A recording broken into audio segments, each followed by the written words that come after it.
Hello बच्चों, good morning. आज हम बात करने वाले हैं बीएससी फर्स्ट ईयर के नेक्स्ट टॉपिक के बारे में। हम लोग जो पढ़ रहे हैं वो एक जर्नल इंट्रोडक्शन पढ़ रहे हैं, ठीक है। तो उस जर्नल इंट्रोडक्शन के अंदर मैंने कल आप लोगों को बताया था बहुत सारी चीज़ों के बारे में। जैसे कि मैंने कल क्या बताया था आपको, जैसे कि मैंने कल आप लोगों को बताया था कि ये प्रोकैरियोटिक और यूकैरियोटिक सेल्स क्या होती हैं, या फिर जीवों की उत्पत्ति कैसे हुई है। इन सब चीजों के बारे में हम लोगों ने कल डिस्कशन किया था, ठीक है।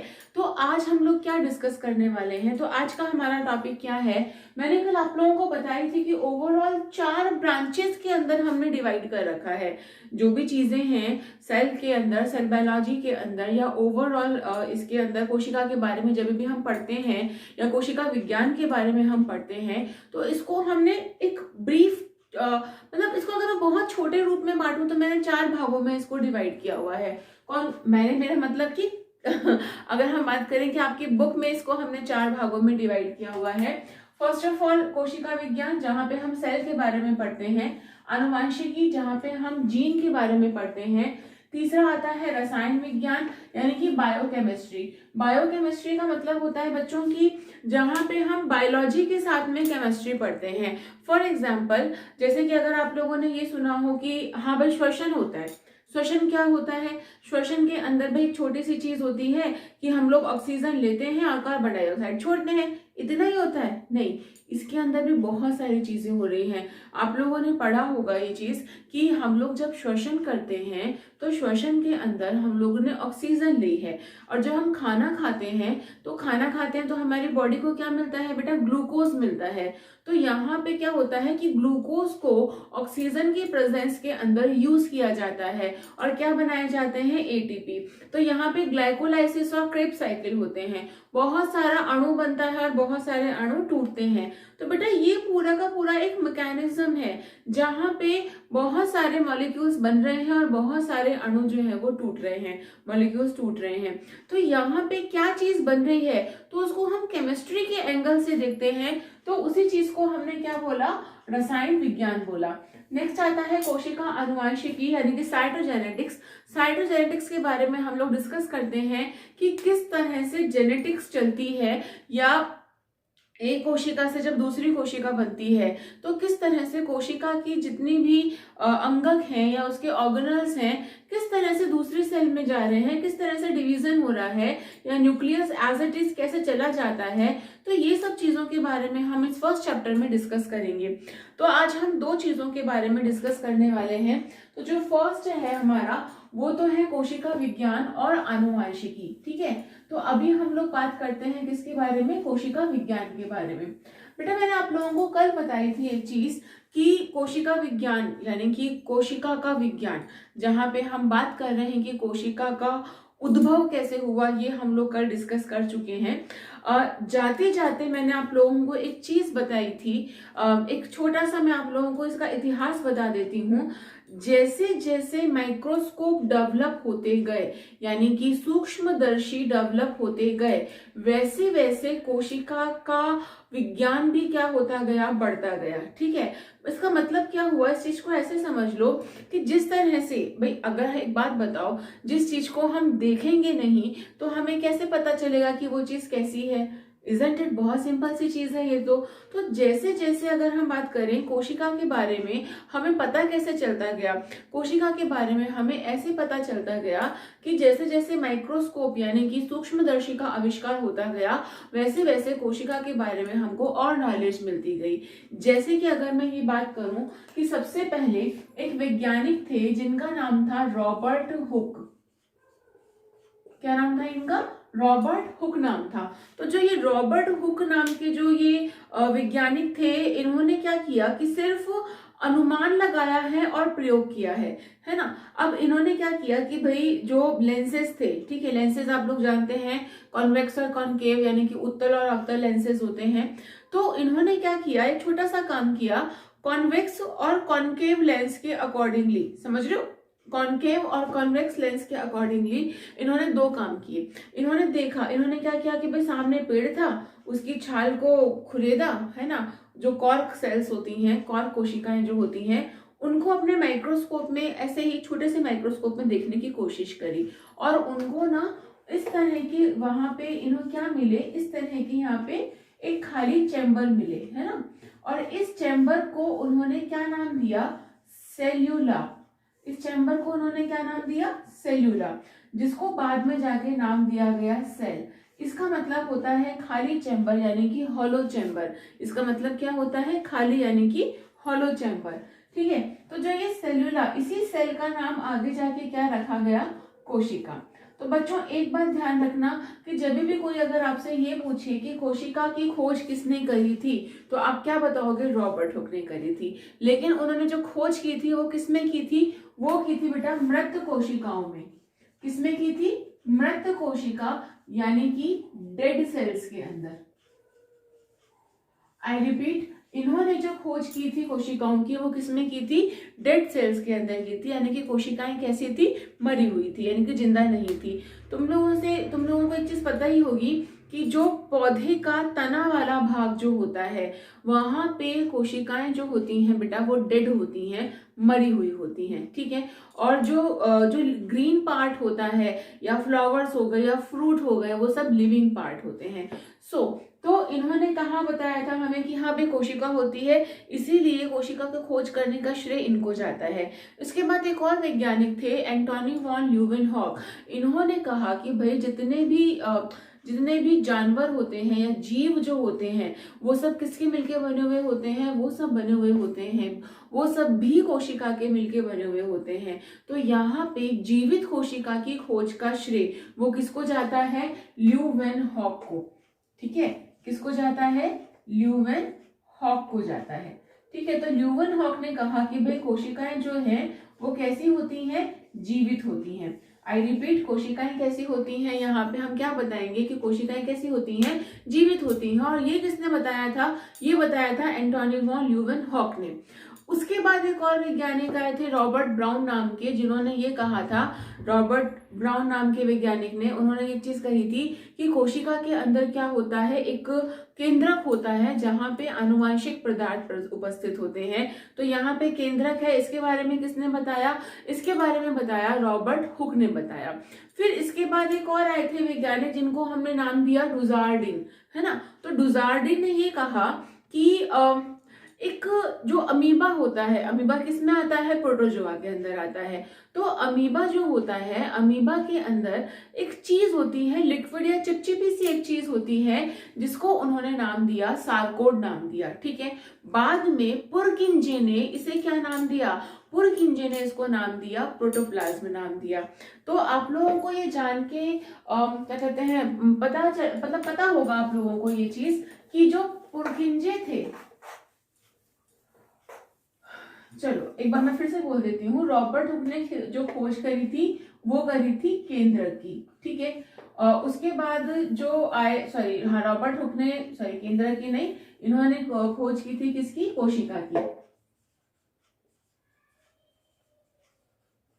ठीक है, और रॉबर्ट ब्राउन ने जो खोज की थी वो किसकी की थी, केंद्रक मतलब न्यूक्लियस की। ठीक है, इसके बाद कौन आए थे, फिर मैंने आपको बताया था एंटोनी वॉन ल्यूवेनहॉक आए थे, जिन्होंने इन्होंने की थी मृत कोशिका की खोज। और जो ल्यूवेनहॉक थे इन्होंने बताया था किसके बारे में, जीवित कोशिका के बारे में। ठीक है, अच्छा इसके बाद जो आए थे, मैंने कहा था आपसे कि उन्होंने जिनको मैंने कहा था डुजार्डिन ने क्या कहा था, डुजार्डिन ने कहा था कि भाई कोशिकाओं के अंदर क्या होता है, एक लिक्विड होता है। ठीक है, जिसको उन्होंने क्या नाम दिया, जिसको उन्होंने नाम दिया था क्या, सार्कोड। ठीक है, ये कहा था डुजार्डिन ने। फिर आए थे पुरकिंजे। कौन आए थे, पुरकिंजे। इन्होंने क्या कहा था कि कोशिकाओं के अंदर क्या होता है, प्रोटोप्लास्ट। प्रोटोप्लास्ट मतलब क्या हुआ, दोबारा से बोल देती हूँ कि प्रोटोप्लास्ट क्या होता है। देखो बेटा ध्यान रखना, मेरी बात ध्यान से समझना कि सेल होती है। ठीक है, सेल के अंदर क्या होता है? साइटोप्लाज्म। साइटोप्लाज्म मतलब जीव द्रव्य। जीव द्रव्य कहाँ होता है? कोशिका के अंदर होता है। ऐसे ही केंद्रक के अंदर होता है न्यूक्लियोप्लाज्म। न्यूक्लियोप्लाज्म का मतलब क्या हो गया? केंद्रक द्रव्य। ठीक है, न्यूक्लियोप्लाज्म का मतलब क्या हो गया? केंद्रक द्रव्य। और इन दोनों को कंबाइंड अगर करें, इन दोनों को अगर हम मिला ले तो क्या बनता है? प्रोटोप्लास्ट बनता है। क्या बनता है? प्रोटोप्लास्ट। ठीक है, तो ये जो है ये एक छोटी सी एक समरी है जो कई बार पूछी जाती है, कंपटीशन एग्जाम से ही पूछी जाती है और वैसे ही पूछी जाती है कि भाई सबसे पहले खोज की थी रॉबर्ट हुक ने, लेकिन मृत कोशिकाओं की खोज की थी। ठीक है, उन्होंने क्या नाम दिया था? सेलुलर नाम दिया था। ल्यूवेनहॉक ने किसकी खोज की थी? जीवित कोशिका की खोज की थी। और क्या कहा था कि जितने भी लिविंग ऑर्गेनिजम्स हैं वो किसके बने हैं? वो जीवित कोशिका से बने हुए हैं। रॉबर्ट ब्राउन ने क्या बताया? हमें केंद्रक के बारे में बताया। डुजार्डिन ने जो लिक्विड होता है उसका नाम क्या दिया? जो कोशिका के अंदर जो लिक्विड पदार्थ होता है उसका नाम दिया सारकोड। पुरकिंजे ने क्या नाम दिया? प्रोटोप्लास्ट नाम दिया। इसी सारकोड का नाम इसने चेंज करके क्या दिया? प्रोटोप्लास्ट दिया। और कोशिका के अंदर साइटोप्लाज्म और न्यूक्लियोप्लाज्म दोनों को मिलाकर क्या बनता है? क्या कहलाता है? वो प्रोटोप्लास्ट कहलाता है। क्या कहलाता है? प्रोटोप्लास्ट कहलाता है।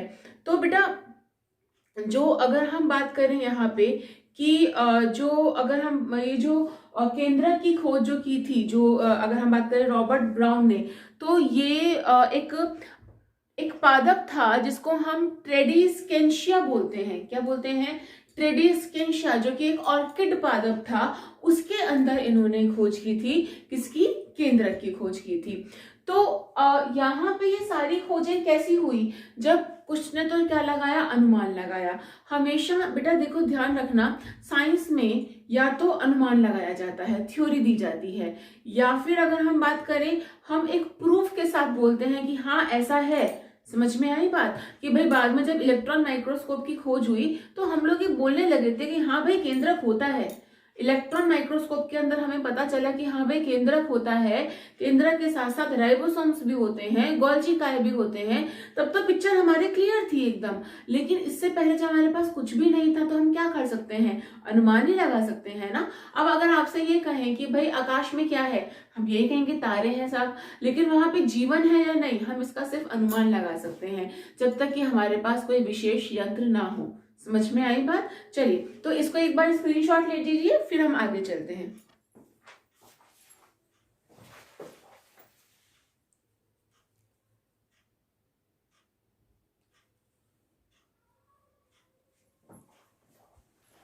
ओके, सो आपने स्क्रीनशॉट इसका ले लिया होगा।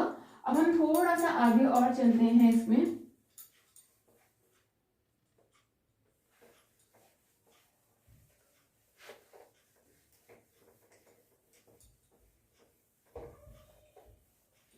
अब बेटा यहाँ पे दो चीजें आती हैं। क्या दो चीजें आती हैं? पहली तो आती है यहाँ पे अगर हम बात करें कि एक कोशिका सिद्धांत दिया गया, ठीक है, जिसको हम बोलते हैं सेल थ्योरी। ठीक है, क्या नाम दिया गया? कोशिका सिद्धांत,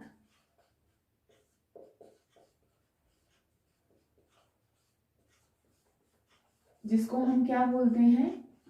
सेल थ्योरी नाम देते हैं। ठीक है, तो अब जो ये सेल थ्योरी है ये क्या है? बेटा सेल थ्योरी के अकॉर्डिंगली एक वैज्ञानिक थे श्लीडन और एक वैज्ञानिक थे श्वान। ठीक है, तो श्लीडन और श्वान, एक ने बोला कि सारे पादप किससे बने हैं, कि भाई कोशिकाओं से बने हैं। दूसरे ने कहा नहीं नहीं एनिमल भी कोशिकाओं से बने हैं। तो इन्होंने जो जंतु वैज्ञानिक थे वो थे श्वान। ठीक है, यानी कि उन्होंने कहा कि जंतु किससे बने हैं?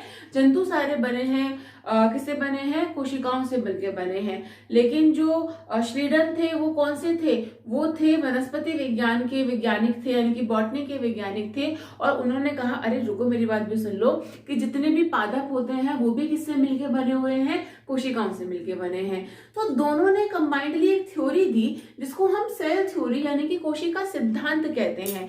तो बेटा कोशिका सिद्धांत के अनुसार उन्होंने ये कहा कि जितने भी जीवित पदार्थ होते हैं, जितनी भी जीवित कोशिकाएं होती हैं, ये क्या करती हैं?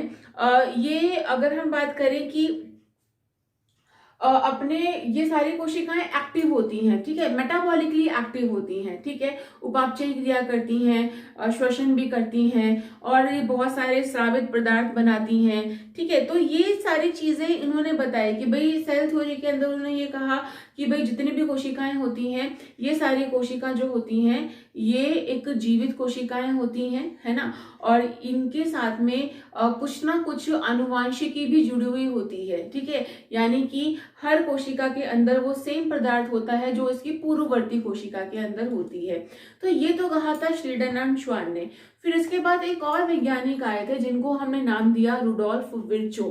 क्या नाम दिया था? Rudolf Virchow. Rudolf Virchow. तो रुडोल्फ विर्चो ने क्या कहा था, समझना।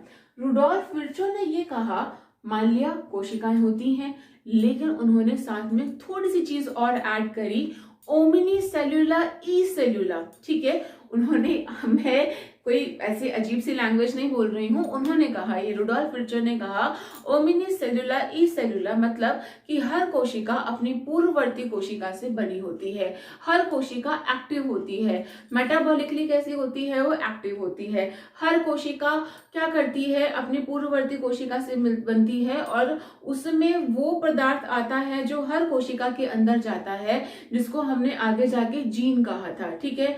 हर कोशिका जो होती है अपने आप में ही पूर्ण होती है, यानी कि अगर हम बात करें कि बहुत सारी कोशिकाएं जो हैं वो आपस में मिलके एक बहुकोशिकीय जीव बना सकती हैं, लेकिन एक कोशिका के अंदर वो ताकत होती है जिसके अंदर वो अपना सारा काम कर सकती है। जैसे कि अब आप लोगों ने एक सुना होगा, अमीबा, नाम सुना है अमीबा का? हाँ जी, बिल्कुल सुना होगा। तो जो अमीबा होता है, समझना इस चीज को, अमीबा में एक खास बात होती है। वो खास बात क्या होती है अमीबा के अंदर, कि अमीबा अपने आप से मतलब ग्रो कर सकता है। मतलब वो कहाँ पे रह सकता है? पहली बात तो वो रहता कहाँ पे है? अमीबा रहता है स्वच्छ पानी के अंदर, उसको हम आंखों से नहीं देख सकते। दूसरी बात, वो कैसा है? यूकैरियोटिक है। मैंने बताया था आप लोगों को कल क्लास के अंदर कि यूकैरियोटिक क्या होता है। Anybody give me answer? Of course, मन ही मन में दे लो। तो यूकैरियोटिक जो होते हैं, यूकैरियोटिक वो होते हैं जिनके पास में अपना वेल डिफाइंड और वेल डेवलप और सुविकसित क्या होता है, उसके पास डीएनए होता है, तो उसको हम क्या बोलते हैं? यूकैरियोटिक। तो जो अमीबा है वो क्या है? यूकैरियोटिक है। वो श्वसन करता है, उत्सर्जन करता है, एक्सक्रीशन करता है, रिप्रोडक्शन करता है, जनन करता है, लेकिन कोशिका उसके पास कितनी है? एक ही कोशिका है। समझ में आ रही मेरी बात? तो एक कोशिका के होते हुए भी ये इतने सारे काम कर रहा है, तो यानी कि एक कोशिका में ये ताकत है कि वो सारे काम कर सके। समझ में क्लियर है ये चीज? तो जो रुडोल्फ विर्चो थे, उन्होंने यही चीज को मुद्दा बनाया, उन्होंने आधुनिक कोशिका का सिद्धांत दिया और कहा ओमिनी सेलुला ई सेलुला। मतलब क्या हुआ इस चीज का, कि हर कोशिका अपनी पूर्ववर्ती कोशिका से मिलके बनती है। क्लियर? इतनी बात क्लियर, समझ में आ गई? ओके। तो यहाँ पे हम लोग बात करें, हम लोगों ने कोशिका के विज्ञान के बारे में। इसमें आपको कोई प्रॉब्लम हो या कुछ भी चीज आपको कोई टॉपिक में कोई क्लियरेंस चाहिए हो, तो आप प्लीज एक बार टाइप करके मैसेज जरूर करिएगा कि मैम मुझे ये प्रॉब्लम है, मुझे समझ में नहीं आया है। क्लियर? ओके।